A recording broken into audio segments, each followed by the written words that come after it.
cosas. Y al rato en la noche tendremos tiempo para otras cosas. Pero ahorita, Señor, este es un tiempo en el cual tú quieres ver nuestro interés en ti, el dejar todo para poner atención a tu santa y bendita palabra. Te pedimos en el nombre de Jesús que tú nos reveles de tu corazón, tu voluntad, tus pensamientos, tus proyectos, y ayúdanos a asimilarlos con la ayuda del Espíritu Santo. Limpia nuestra vida, nuestro corazón, y santifícanos en el nombre de Jesús. Amén y amén. Pueden tomar todos sus asientos. La Biblia, hermanos, es un libro que trasciende, hermanos. A diferencia, hermanos, de cualquier otro libro, hay libros, hermanos, que se les llaman cuentos de hadas y cuentan unas historias muy fascinantes, ¿verdad? Ahorita casi ya no se ve eso por el internet, la tableta, videojuegos, pero antes a los niños se les contaba un cuento antes de dormirse, y hermanos, pues eran unos cuentos con unas historias muy maravillosas, pero hermanos, conforme el niño iba creciendo, hermanos, pues el niño iba asimilando que aquello era pura fantasía. Entonces, hermanos, es importante que la iglesia empiece a predicar la palabra de Dios a los niños desde que son chiquitos, lo que se conoce como escuela dominical, porque desde muy pequeño la Biblia genera un impacto en el niño cuando oye esas historias de que el mar se abrió, cayó fuego del cielo, resucitaron de los muertos, fueron librados de boca de los leones, escaparon de la cárcel, recibieron sanidad. Pero el impacto que la palabra de Dios hace en el infante, cuando se le dice, y eso no es un cuento, eso realmente pasó, porque aunque no lo vemos, hay un Dios que para Él es posible todas las cosas.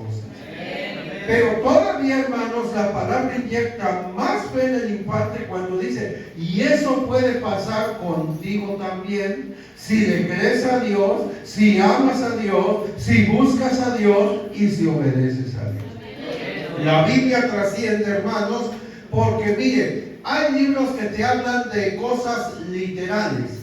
Por ejemplo, te pueden hablar de buenos modales, de buena conducta, cómo ser exitoso, cómo poner una empresa, cómo ganar clientes.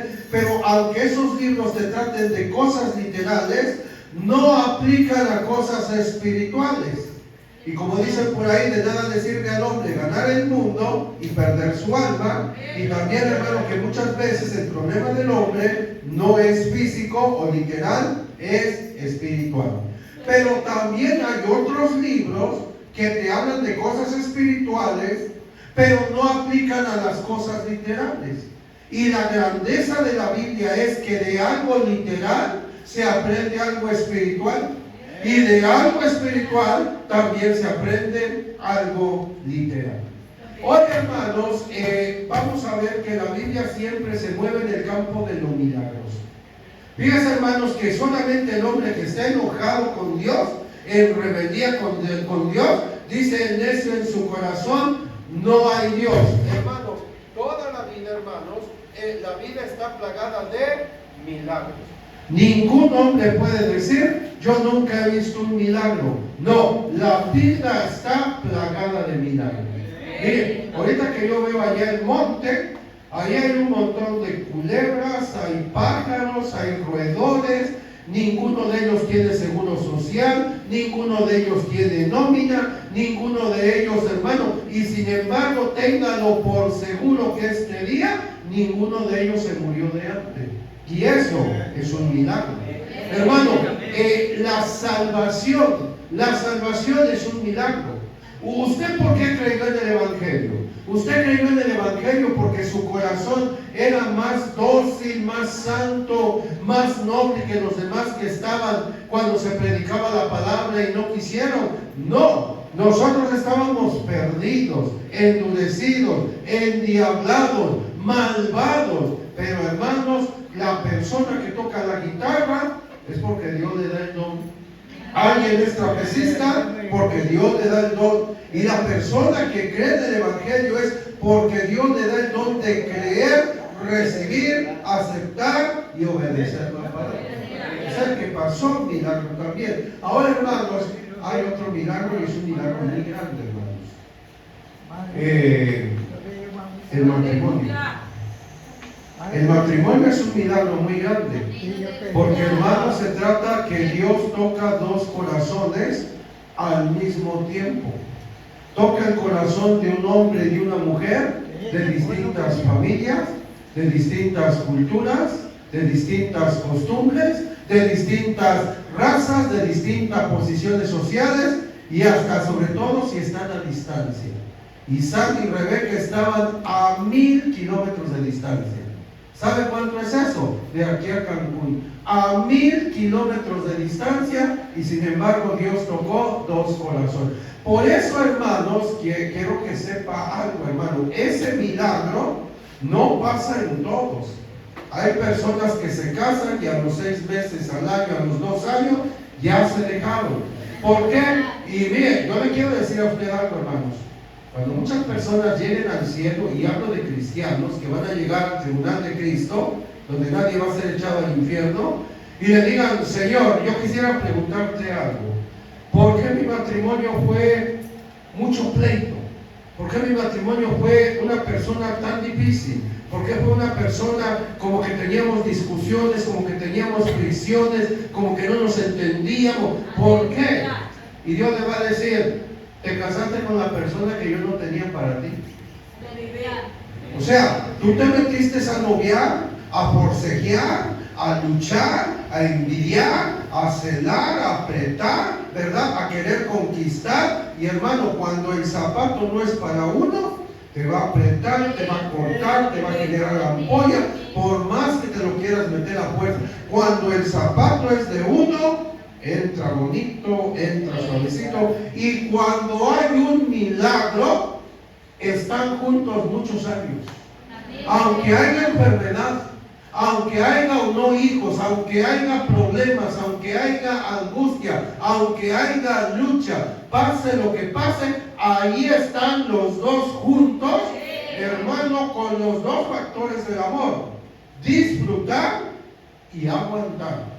Que son dos cosas: disfrutar y aguantar. Y todos aquellos que llevan más de 5 años, o que 10 años, o 15 años, o 20 años de casados, hasta que los separó la muerte, y ahí estuvieron juntos y juntos y juntos, ahí Dios hizo un milagro. Entonces, hermanos, aquí, hermanos, hay que confiar mucho en Dios. O sea, a veces dice la persona: conquista, yo diría engaña. O sea, muéstrate con una máscara como no eres. ¿De qué sirve tener una máscara unos meses, ilusionar a una persona para tenerla decepcionada por años? Causa mucho dolor. Las personas deben de ser honestas, como son, si son habladoras, si son serios, si son alegres, si son callados. Mostrarse tal y como son. Es un milagro el que Dios tiene que hacer en dos corazones para que puedan llegar al matrimonio, ¿verdad? Si nada más uno es tocado y dice: es que yo sentí de Dios y lo vi en sueño, y el Señor me reveló, y el Señor me mostró, y el profeta dijo, el otro dice: bueno, todo lo que tú quieras, pero yo no siento nada, ¿verdad? Entonces, hermano, yo me acuerdo que una vez llegó una sierva de Dios hace muchos años, ¿verdad? Y llegó agarrando y llegando y diciendo: oiga, hermano, yo tuve un sueño y yo quiero que me revele usted cuál es ese sueño. Fíjense que soñé que estábamos en el altar, usted y yo estaba vestido con vestiduras blancas muy largas, y usted estaba vestido de smoking, y estábamos ahí frente al altar. ¿Cuál es la interpretación del sueño? Y yo le interpreté el sueño. Y agarré y le dije: mire, usted está vestida de blanco porque ya se murió, y está en el cielo de vestiduras blancas. Y yo estoy de smoking porque estoy oficiando su funeral de cuerpo presente. Hermanos, no tiene caso andar diciendo: oye, es que yo siento y yo quiero y yo... Sí, pero es que yo no siento nada. Hermano, tiene que ser un milagro que pase en dos personas al mismo tiempo. Bien, hermanos, miren, vamos a ver esta historia, hermanos, que parece un cuento de hadas. Vamos a ver el área literal. y posteriormente vamos a ver el área espiritual. Abraham, hermanos, ya grande, hermanos, y ya tenía casi 100 años cuando Isaac iba a nacer, ahorita ya tenía 40 años, ya se había quedado viudo, Isaac no se había casado, y Dios le había dicho, mira, si puedes contar las estrellas del cielo y la arena del mar, entonces puedes contar tu descendencia, pero pues Abraham sentía que la muerte ya venía pronto por cuestión de edad, y pues no, era viudo, bueno, luego se casó con Setu, la verdad tuvo unos hijos por ahí, pero el punto es que con el hijo de la promesa, el hijo estaba sin casarse. Entonces, ¿dónde estaba la descendencia que iba a dar Dios? Pero hermanos, lo que le valió a Abraham es que nunca dejó de orar. Y eso es algo que debemos aprender de los hombres de la Biblia. La oración es nuestro primer recurso y el último recurso. Cuando vengan unas situaciones en la vida, comencemos orando. Y cuando ya lo intentamos todo y nada funciona, sigamos orando. Pero nunca soltemos la oración, porque ese día, hermanos, pues el diablo nos va a matar. Entonces Abraham siguió orando y parece que Dios le dijo algo en voz audible. Y entonces llamó a Eliezer Damaseno, que dice que era el siervo ya más grande. Al parecer un señor ya de la tercera edad, así de 60 años, un hombre que había sido fiel con el dinero, con las tierras, y había ministrado todo muy bien. Parece que ya merecía pues una pensión, un 60 y más, pero Abraham le dijo, tengo otro trabajo para ti, pero no es aquí, quiero que salgas fuera. Vas a ir hasta Mesopotamia, hasta Ur de los Caldeos, y de mi familia, o sea, no de cualquier persona, de mi familia, de mi tierra y de mi parentela, me vas a traer una muchacha para que se case con mi hijo Isaac. ¿Usted cómo ve la chamba, hermanos? A ver, en los occidentales es así, el que se quiere casar, tiene que hablar. Todavía hay muchachos que hablan con el papá de la que pretenden. Oiga, señor, fíjese que me gusta su hija y yo quisiera. Mijo, háblale tú. Yo no le voy a decir nada, háblale tú. Oiga, ¿y va a querer? Pues no sé, háblale. Si quiere bien y si no quiere, pues ni modo, ¿verdad? En los occidentales. En los orientales, los patriarcas hablan. Y luego toman a la pobre muchacha y le dicen, mañana te vas a casar con aquel. Oiga, pero es que ese no me gusta y yo no me quiero casar. No, ese va a ser tu marido y te vas a casar mañana. Pero aquí yo creo que todavía estaba más difícil. Ir a buscar una muchacha que no era para uno, ir a buscar una muchacha para otro. Oiga, ¿qué muchacha, digo, con plena facultad mental, iba a creer que llegar tan lejos a decir, vengo de parte de Dios para llevarte con tu marido? Oiga, pero ¿cómo va a ser? O sea, yo a usted ni lo conozco. Si cuando se medio conocen no quieren. El muchacho que le surte el queso a la muchacha cada 8 días, la muchacha que atiende la tienda y le surte el queso cada 8 días, y luego le quiere hablar, la quiere enamorar, dice la muchacha, yo no te conozco.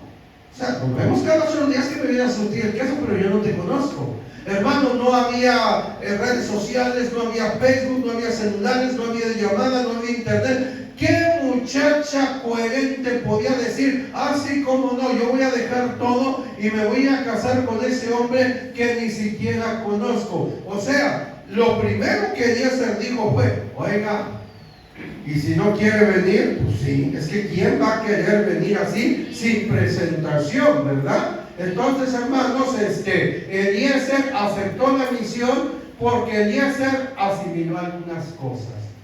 Miren, hermanos, para que la gente quiera buscar a Dios, nosotros tenemos que buscar a Dios. Para que la gente se le antoje buscar a Dios, debe de ver en nosotros una vida devocional que ama y se deleite en obedecer a Dios.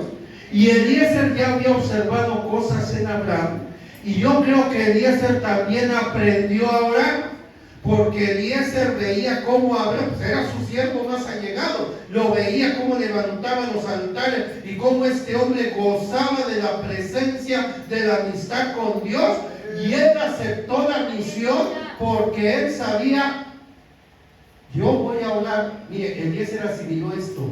Esto no es un asunto de florecitas, de ositos, de coqueteo, de cartita. Aquí se va a requerir mucha oración.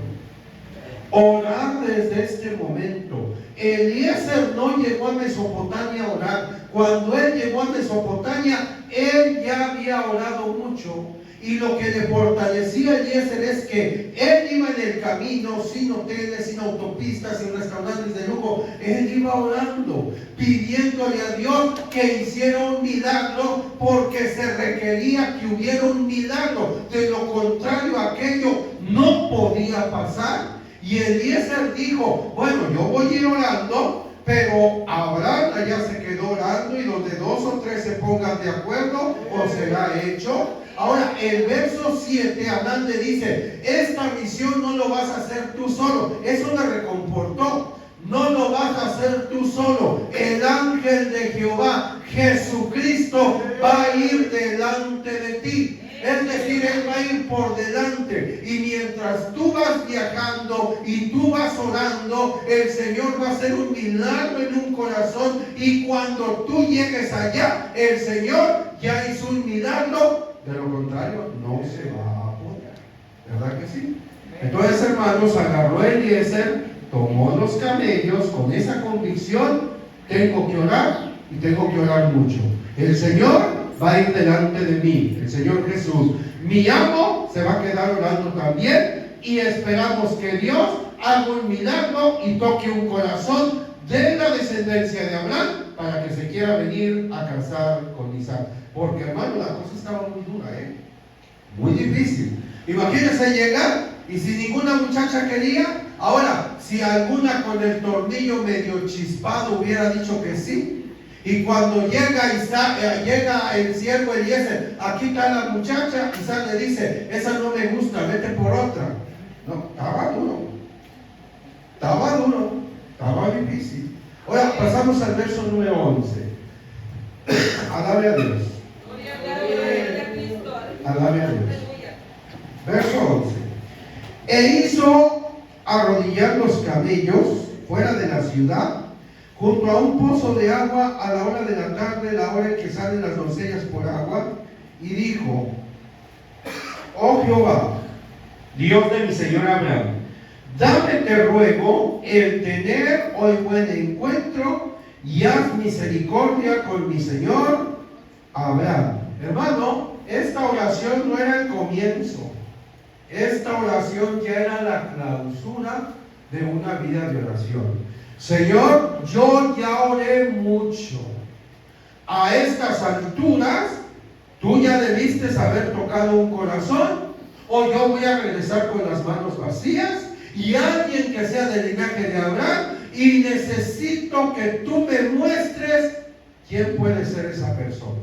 Verso 12, verso 13: he aquí yo estoy a la fuente de agua, y las hijas de los varones de esta ciudad salen por agua. Sea pues que la doncella, a quien yo dijere: baja tu cántaro, te ruego para que yo beba, y ella respondiera: bebe, y también daré de beber a tus camellos, que sea esta la que tú has destinado para tu siervo Isaac, y en esto conoceré que habrás hecho misericordia con mi Señor.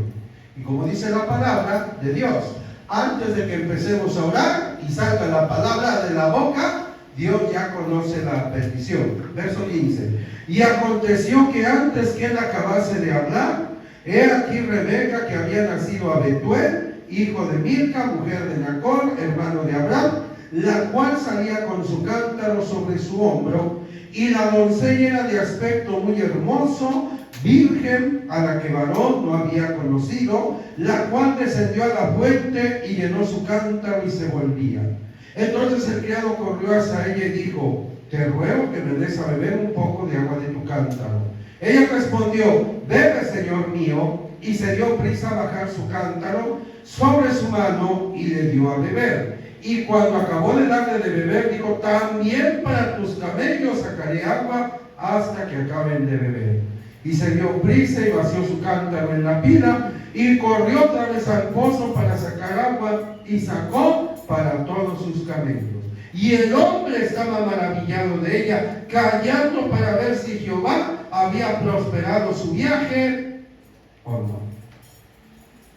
Miren, hermanos, el siervo llegó donde estaba el pozo. No fue hasta el centro. Digo, ¿dónde pudiera haber más muchachas? Digo, aquí o allá en Tejería, donde están los centros comerciales. No, pues hay más allá, ¿no? Pero él se quedó aquí me voy a quedar en el Pozo, porque hermanos, ahí llegaban las muchachas trabajadoras. Todas las del manicure, el pedicure, el Facebook, el chisme y todo lo demás, esas están en el centro comercial. Al Pozo llegaban las muchachas que eran chambeadoras. Y dice que llegó Rebeca, hermanos, y dice que el siervo corrió y agarró y le dijo, oye, ¿no me das agua de beber? Ah, sí, cómo no, pues darle a una persona agua, gracias por el detalle, pero pues relativamente es una chamba que es fácil, ¿no lo cree usted? Pero había un detalle, ¿verdad? Que no nada más me dé agua a mí, sino que me ofrezca darle agua a los camellos. ¿Cuánta agua bebe un camello? Y eran 10. Yo no sé si Rebeca era pisciculturista. No lo sabemos porque esa gente usaba ropa muy holgada. Pero de una cosa estamos seguros. Comparados con la gente de antes, nosotros somos un costal muy aguado. Es que nosotros, hermanos, la licuadora, la batidora, el internet, la computadora, el carro, todo el horno de microondas, aquellos que como caminaban, montaban a caballo, cortaban leña, bajaban al río. Oye, hermano, en aquellos tiempos no había diabetes, ni había colesterol, y que el único, y que los triglicéridos, y que la deficiencia, no había nada de eso. Y hermano, estaba esa gente fuerte, hermano. Y hermano, yo creo, hermanos, que ahorita no tenemos tiempo nosotros ni para ir al gimnasio, hermanos. Así que el único gimnasio que pudiéramos hacer nosotros sería lavar la ropa en el lavadero. Ese sería nuestro único gimnasio, porque, hermano, la lavadora no sirve.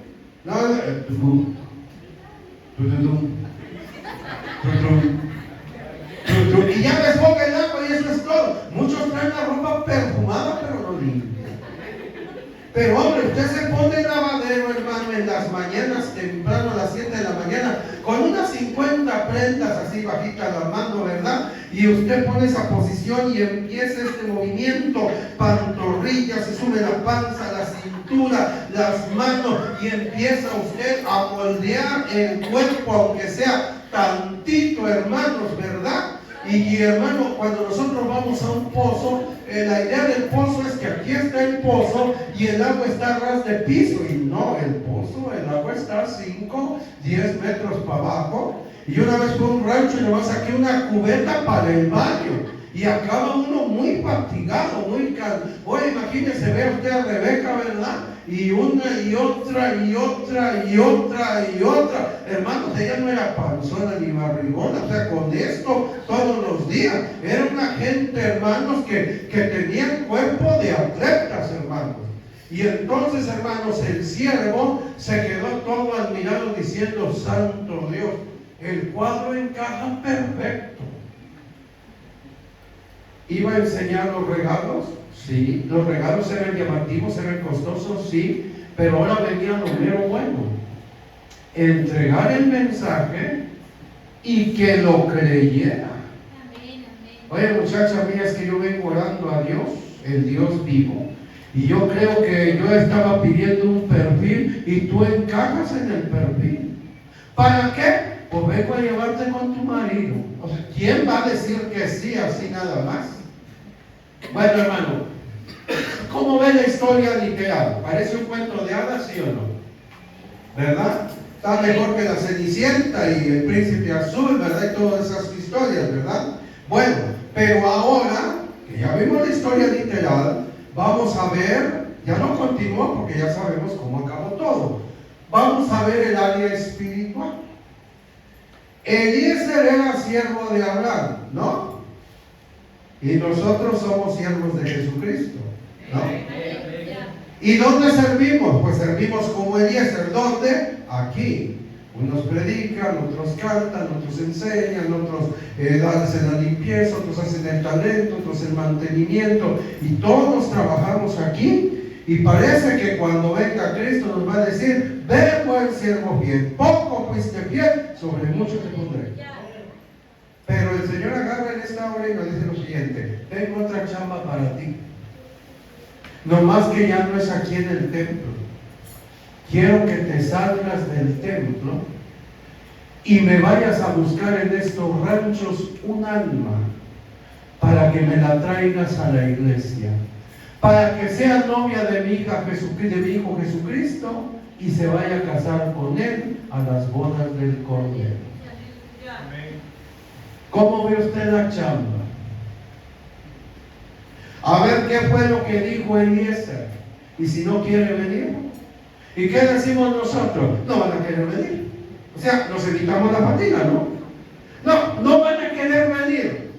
Entonces, hermanos, no podemos escapar de esto, En el matrimonio, hermanos, no le extrañe si usted ve gente del evangelio que nunca se casa y así se mueren.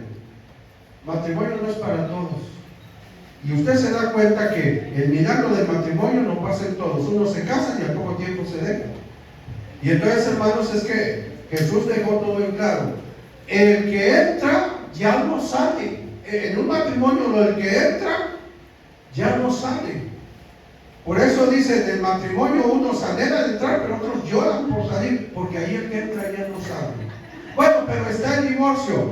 En un matrimonio cristiano, el divorcio no aplica.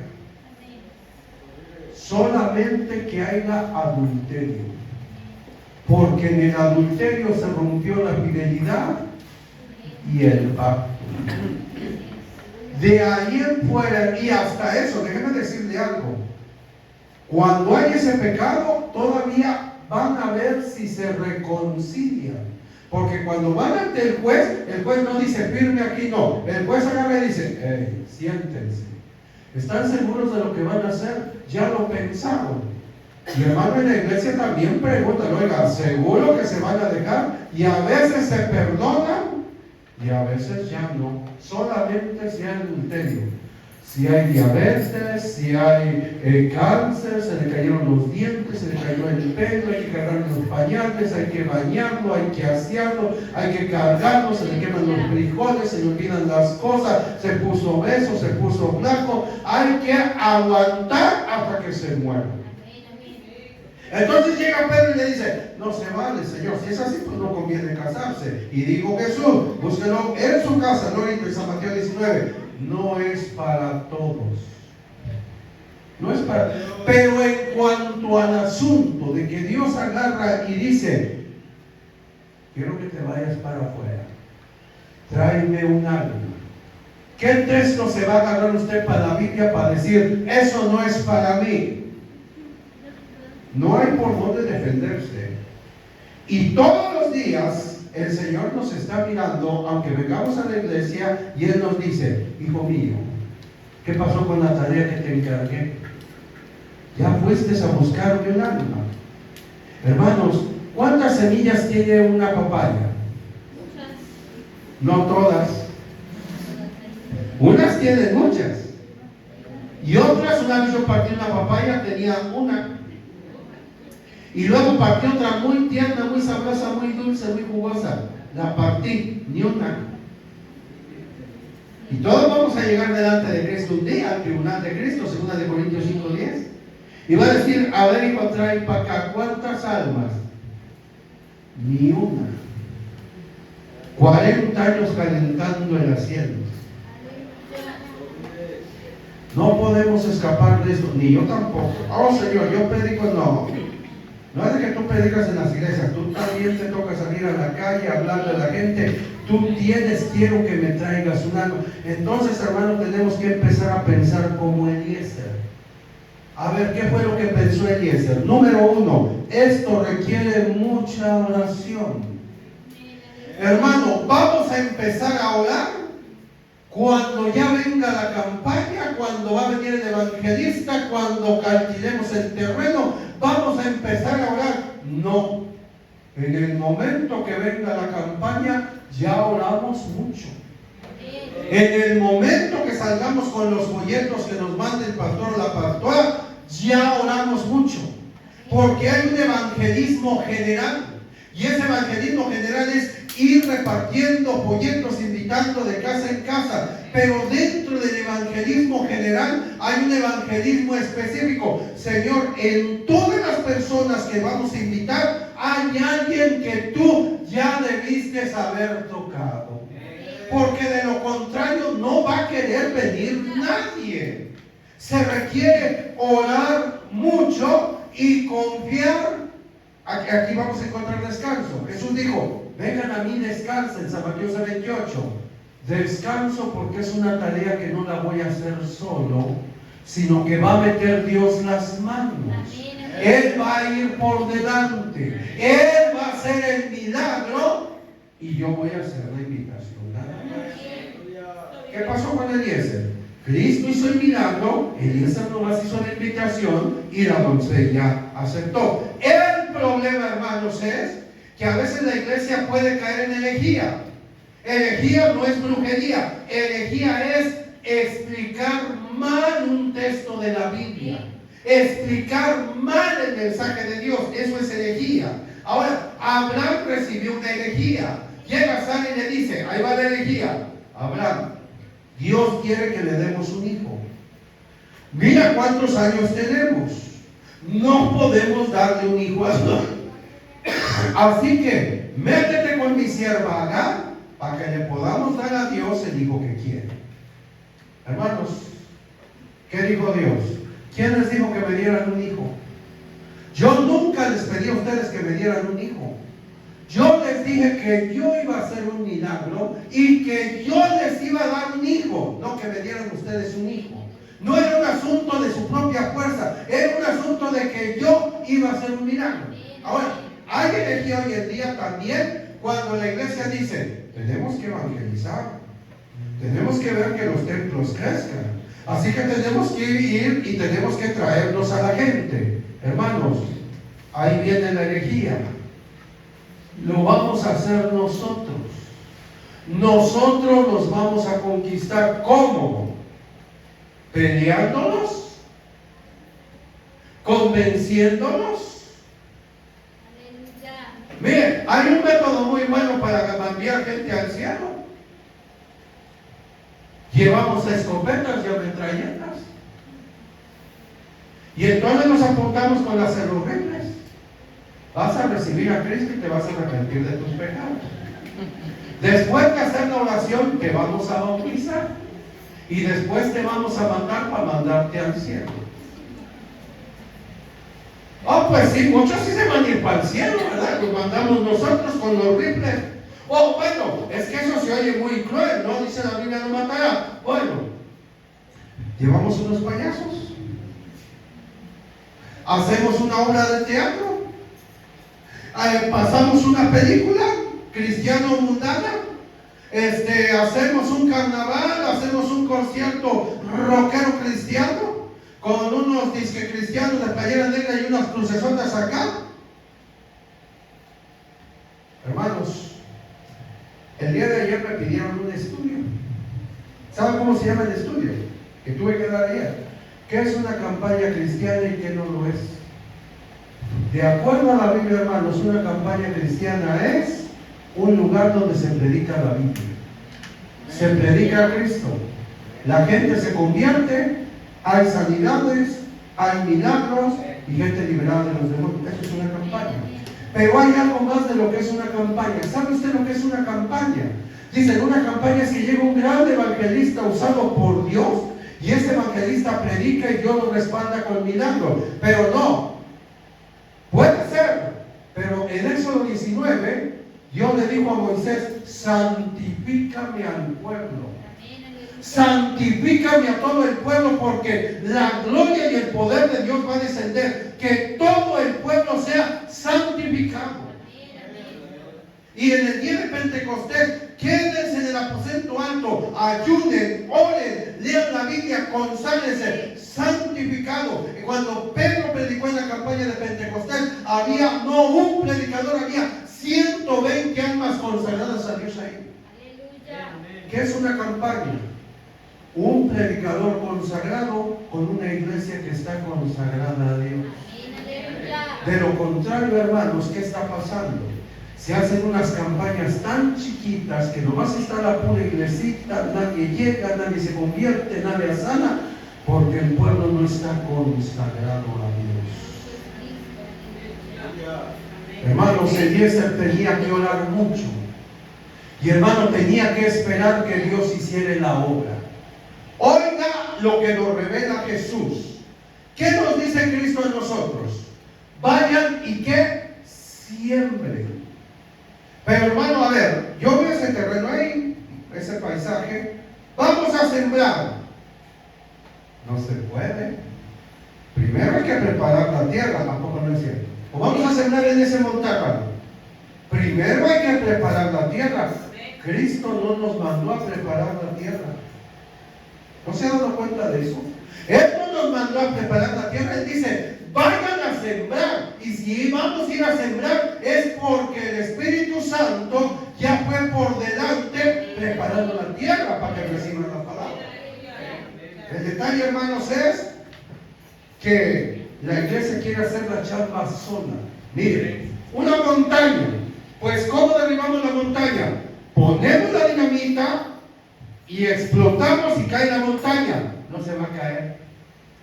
Yo lo viví, yo trabajé un poco en eso. Hay que llevar maquinaria, se tienen que hacer hoyos, como los topos, y una vez que están los hoyos, se mete la dinamita dentro de la montaña, en el corazón de la montaña, y cuando eso explota, entonces la montaña se va a venir abajo. Les puedo hacer una pregunta, mujeres, digo en confianza. Dependiendo de la edad, porque eso cuenta. Ustedes como mujeres, ¿tienen la capacidad de quedar embarazadas, sí o no? ¿Por qué no? El hombre no puede, el hombre engendra, pero las mujeres, digo, dependiendo de la edad, tienen la capacidad de quedar embarazadas. Pero yo les quiero hacer otra pregunta, mujeres. ¿Cómo le van a hacer para quedar embarazadas sin tener contacto con el varón? Queden embarazadas, pero no tengan contacto con el varón. Oiga, pero es que eso no se puede, ¿verdad? Una vez me dijeron, sí se puede. A ver, ¿cómo? Con una inyección.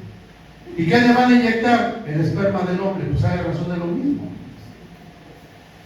Si no viene algo del varón, el esperma, la mujer dice, oiga, no. Ni María. Ay, que María quedó embarazada por sí sola. No, María tuvo una relación con Dios en un fluir del Espíritu Santo. Fue obra y gracia del Espíritu Santo. María por sí sola no quedó embarazada. ¿Cómo queremos traer almas a la iglesia sin tener una relación en oración con Cristo constante, en un fluir con el Espíritu Santo? No se pueden traer almas. La iglesia no va a quedar embarazada ni va a tener hijos espirituales. Por eso, hermanos, nosotros desarrollamos algo que se llama la oración de la recámara. ¿Y en qué consiste la oración de la recámara? Antes de dormirnos, oramos nada más 10 minutos por la salvación de los vecinos de la calle, de la colonia y de todo el mundo. ¿Y por qué en la recámara? Porque la recámara nos recuerda que la mujer no puede quedar embarazada si no tiene relación con el varón. Y la iglesia no puede quedar, ni puede producir hijos espirituales si no tiene una relación en oración, en un fluir en el Espíritu. Hasta que la iglesia esté orando y orando y orando y orando y orando y una y otra vez, como esas mujeres que dicen, no podemos tener hijos, hay que volverlo a intentar, y lo intentan 20 años, hasta que por fin quedan embarazadas. Así el creyente está orando años y años y años, hasta que por fin un alma nueva viene a la iglesia. Alabado sea Dios.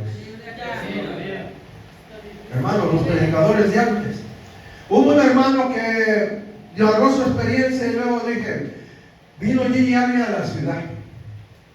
Y le dijeron a este hermano, te toca irlo a traer al aeropuerto y llevarlo al Coliseo.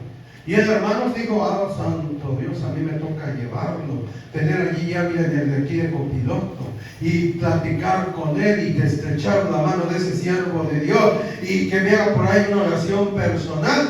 Y ya llegó el varón y ya abrió la camioneta y va asomando Gigi Ávila y que no se siente del lado del copiloto, sino se sentó atrás. Dice el hermano, a mí ni me saludó ni buenos días, Dios te bendiga, agarró y se metió atrás. Y una vez que veníamos en el carro, él venía, Señor, sálvalo, tócalo, sánalo, restáuralo, sálvalo, tócalo, sánalo, restáuralo, toca, salva almas. Y llegaron al Coliseo y se bajó y al hermano de Dios le dijo. Por eso cuando ellos predicaban la gente se convertía. Porque ellos estaban duro y dale, orando una relación con Cristo. Porque hermanos, lo que iba a enfrentar Eliezer, entregar el mensaje para que Rebeca lo creyera, era algo muy difícil. Es que te vengo a llevar con tu esposo. Oiga, pero ¿cómo que hermano, 1 Corintios 1:18 no lo busque. El mensaje de la cruz. Hermano, llevaba regalos, llevaba buenas noticias.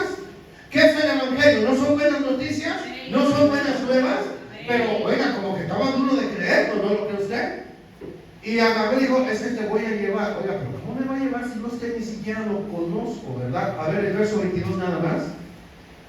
Ahí en Génesis 24, el verso 22. Y cuando los camellos acabaron de beber, le dio el hombre un pendiente de oro que pesaba medio ciclo y 2 brazaletes que pesaban 10. O sea, le llevó unos tremendos regalos y le llevó buenas noticias. Oiga, ¿qué es el evangelio? No son buenas noticias.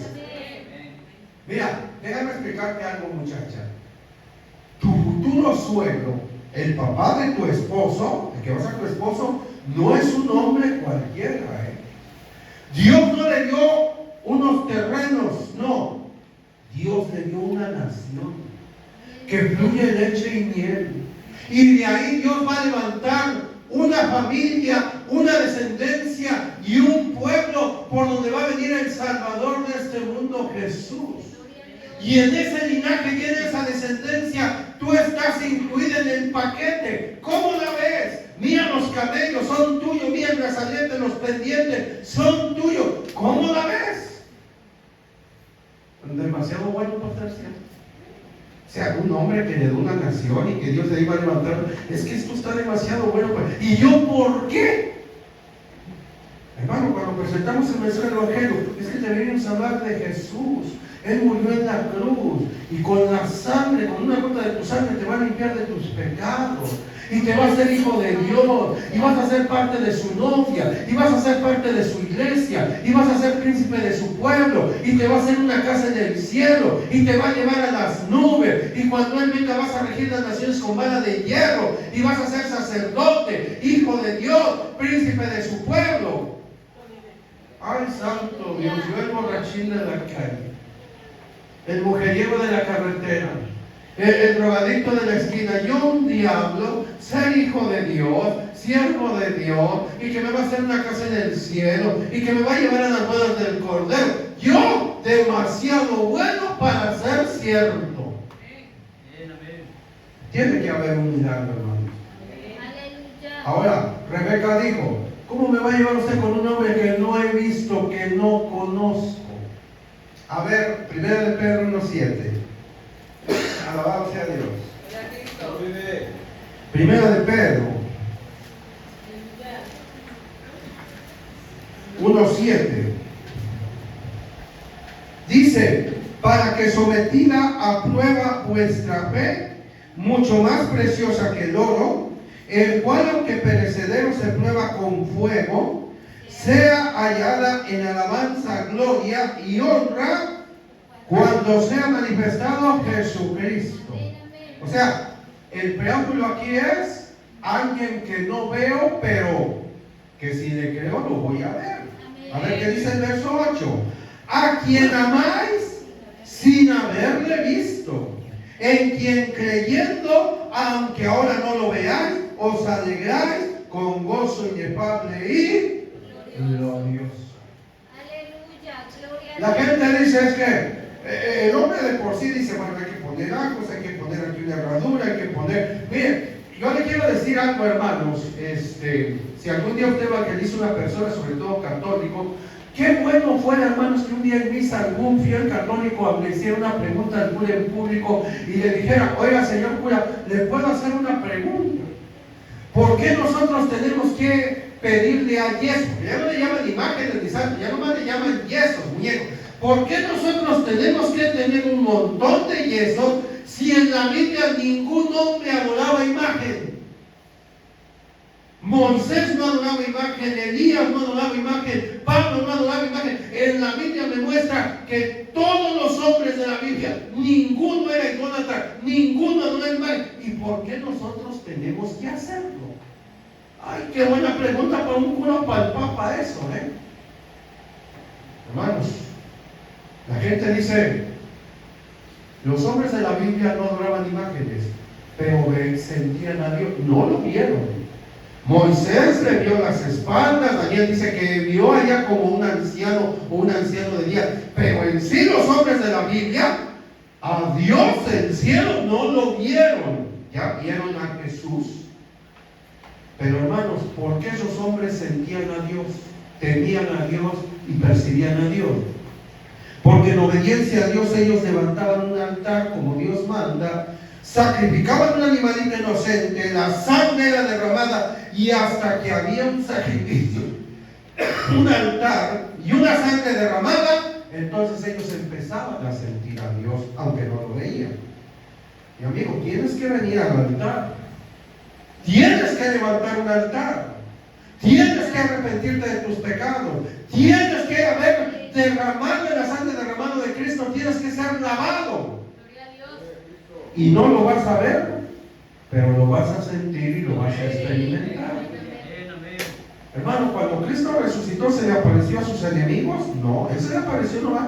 Él se manifestó a amigos y enemigos, pero cuando resucitó, nada más a los suyos. ¿Cuál es la moraleja de la historia? El que cree en el Cristo encarnado, verá al Cristo glorificado. Y el que no cree en el Cristo encarnado, no verá el Cristo glorificado. Y hoy, el que no cree en el Cristo predicado en el Evangelio, no verá el Cristo glorificado.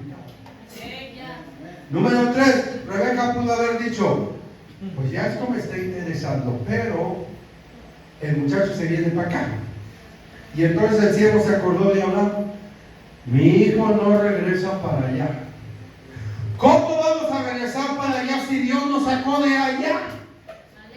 Por eso cuando ven que el muchacho, la muchacha anda noviando con el inconverso, le dicen, oye hija, Dios nos sacó del mundo. Y ahora estás ahí emparentando, ahí vamos de nuevo a una casa donde hay cervezas en el refrigerador, donde hay chisme, donde hay idolatría de brujería. Si Dios nos sacó de ahí, ¿por qué tenemos que regresar para allá? Mi hijo no va a regresar para allá. Ella es la que tiene que salir para acá.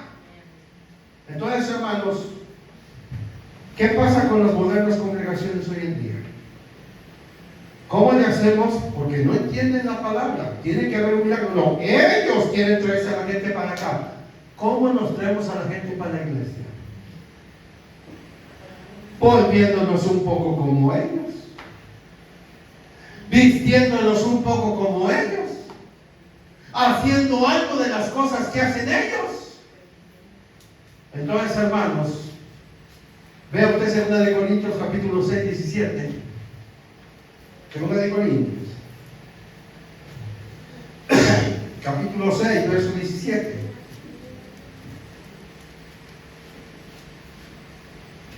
Hoy en día, cuando vemos esos modernos cultos y esa moderna música, parecen unos bailes del mundo.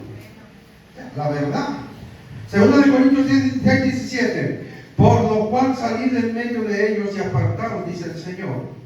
Y no toquéis lo inmundo, y yo os recibiré. Y seré para vosotros por padre, y vosotros me seréis hijos e hijas, dice el Señor Todopoderoso. 7:1. Así que, amados, puesto que tenemos tales promesas, limpiémonos de toda contaminación de carne y de espíritu, perfeccionando la santidad en el temor de Dios. Romanos capítulo 12, verso 2.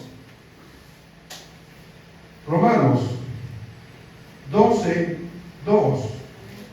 Dice, no os conforméis a este siglo, sino transformaos por medio de la renovación de vuestro entendimiento, para que comprobéis cuál sea la buena voluntad de Dios, agradable y perfecta. Hermanos, ¿por qué la gente no se está convirtiendo? ¿Por qué en el libro de los Hechos sí se convertían? Porque había un pueblo santo apartado del mundo y del pecado. Y hoy en día, con toda la paramaya que se haga, Dios no va a salvar almas si no se predica su evangelio de acuerdo a sus normas. Pues sí me gustaría el evangelio. Hay que dejar las cubas, hay que dejar la cerveza, hay que dejar la querida, hay que dejar el baile, hay que dejar el carnaval. María Antonieta, esta reina que le cortaron la cabeza por mal gobernadora junto con su esposo Luis XVI, ella era inglesa. Y cuando ella salió de Inglaterra para ya irse a casar, llegó a la frontera con Francia, traía sus joyas, su atuendo y su perrito. Y llegando a Francia le dijeron, mire, véngase para acá. Pusieron ahí un vestidor, vaya a desvestirse, toda ropa inglesa se queda acá, tiene que usar pura ropa francesa, quítese todas las alhajas y todas las joyas, tiene que usar pura joya francesa, quítese los zapatos van a ser franceses, y le quitaron al perrito, y dijeron, el perrito se queda acá, allá en Francia hay perros, tiene que tener perros franceses. Pero una vez que pasa para acá, todo es francés. Una vez que pasamos para acá, todo es de Dios. Fíjate que el diablo no tiene inconveniente. El diablo agarra y dice, vete al evangelio. Yo me puedo ir al evangelio, le decimos al diablo, sí, vete al evangelio, pero sigue la vieja vida. ¿Se acuerda usted de Faraón? A Moisés, mira, hace el sacrificio a Dios, pero aquí en Egipto. Aquí, en la idolatría, en la sensualidad, en la tentación, en la modalidad, en la brujería, en la idolatría. No, nos vamos para allá. Allá no hay nada, pero allá está Dios. Hermanos, es la gente la que tiene que salir. Pero primero, hermanos, debemos ser limpiados y santificados nosotros, para que Dios nos use, haya poder de Dios y la gente se convierta. O bueno, yo le pregunto algo, hermanos, miren, ¿nos sentimos bien siendo los mismos siempre? Yo creo que no, ¿verdad? Hablamos y decimos, santo Dios, todo el tiempo somos los mismos, pero fieles, sí, pero los mismos. Nadie les quita, no, somos santos, somos fieles, pero somos los mismos. No, hermanos, la iglesia tiene que quedar embarazada, porque donde hay vida, la vida se reproduce. Donde hay vida, la vida se reproduce. Finalmente Rebeca le dijo, oiga, una pregunta nada más. Bueno, dos, oiga, y allá ese príncipe con el que me voy a casar, ¿qué tiene? Porque usted me dijo que es una tierra que fluye leche y miel. ¿Voy a vivir en un castillo? ¿En un palacio? ¿En una residencia con alberca? No, vas a vivir en una tiendita encuevada como un conejo, como si fueras una gitana. Bueno, pero esa es la parte que yo no entiendo. Usted dice que allá, que Dios le dio la tierra, que una familia, que una dinastía, y voy a llegar a vivir. Y cuando Rebeca llegó, Isaac le dijo, aquí está la tienda de mi mamá, pero ella se murió y ahí la metió como un conejito. ¿Pero por qué así? Porque Dios nos dio la tierra, pero tenemos que vivir como peregrinos en ella. Y una vez que caminamos en este mundo, hermanos, estamos conscientes que en este mundo ya no tenemos nada. Si Cristo no nada más es nuestro Salvador, es nuestro Señor, Él es dueño de todo lo que tenemos y hace con nuestra vida como Él quiere. Finalmente Rebeca agarró y dijo, oiga, pero ¿por qué? Porque esas son las cláusulas del pacto con Dios. El mundo agarra y dicen que Dios existe. ¿Y por qué está el mundo tan mal? Porque, hermanos, Dios solamente se compromete con los que se comprometen con Él. Gente que tiene beneficios en Coppel, pero tiene compromisos con ellos, pacto con ellos. Gente que goza de los privilegios del banco, pero tienen un compromiso con ellos. Dios hace llover sobre buenos y malos y da de comer a justos e injustos. Pero lo que es la salvación y las bendiciones de más arriba, Dios solamente se los da a los que se comprometen. Finalmente Abraham le dijo, si la muchacha no quiere venir, ¿saben lo que hacen los testigos de Jehová? Forcejear, seducir. Ahora, ¿usted ha visto, no me dijo por acá los mormones? Los mormones llegan puro güerito, delgadito, de ojos azules, puro guapo, ¿verdad? Ándale, vente, vamos a la casa de Dios. Y ahorita ya están enviando muchachas. El otro día iba a Veracruz a la confraternidad y pasó una abuela hermosa de ojos azules y ya pasó y me dijo, Dios te bendiga, con una sonrisa, ¿verdad? Y ya, ¿verdad? Vamos allá a buscar, vamos buscando a los güeros, ¿no? Seducimos a la gente, peleamos con la gente. Vas a hacer la invitación y si no quiere venir, tú estás libre de tu compromiso. Jesús dijo, van a llegar a la casa y si no hay milagro y no lo reciben, sacudan el polvo de sus sandalias y se pasan a la casa que sigue. Y ahí donde haya milagro, ahí posar, porque ahí Dios hizo un milagro. Hermano, mire, póngase de pie. Póngase de pie. Ya terminamos, póngase de pie. Oiga, no sé si alguna vez usted se ha preguntado y ha dicho, ¿cómo me hubiera gustado vivir en los días de Moisés? Y ver cómo el mar se abrió y cómo el pueblo iba pasando en seco. Oiga, qué milagro. Oiga, hermanos, pues ese milagro puede pasar aquí. ¿Cómo? Cuando viene un alma nueva y pasa por este pasillo, haga de cuenta que el mar se está abriendo. Un alma que deja el mundo para venir a ser parte del pueblo. Y como quiera, hermano, qué honra cuando esa alma agarre y se pare aquí. Le doy gracias al hermano fulano de tal o a la hermana fulana de tal que Dios usó para traerme a este lugar. Esa satisfacción no tiene comparación, ¿verdad? Entonces, hermanos, en esta hora yo quiero que deje un momento su asiento y venga para acá. Dios le dijo a Moisés, conságrame al pueblo, dile al pueblo que se acerque a la falda de la montaña. Dios dice, dile al pueblo que vengan aquí a las faldas del altar. Acérquese un momento. Acérquese un momento, de pie, no se diga, quédese de pie.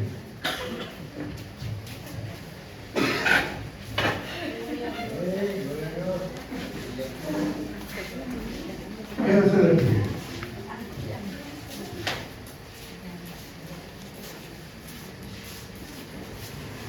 Quizá usted tenga por ahí algunos dolores, alguna enfermedad, un malestar. Usted tiene por ahí unos problemas. No se quede allá, mire, pásese para acá. No se queden allá. No se queden en el pasillo. Acérquense.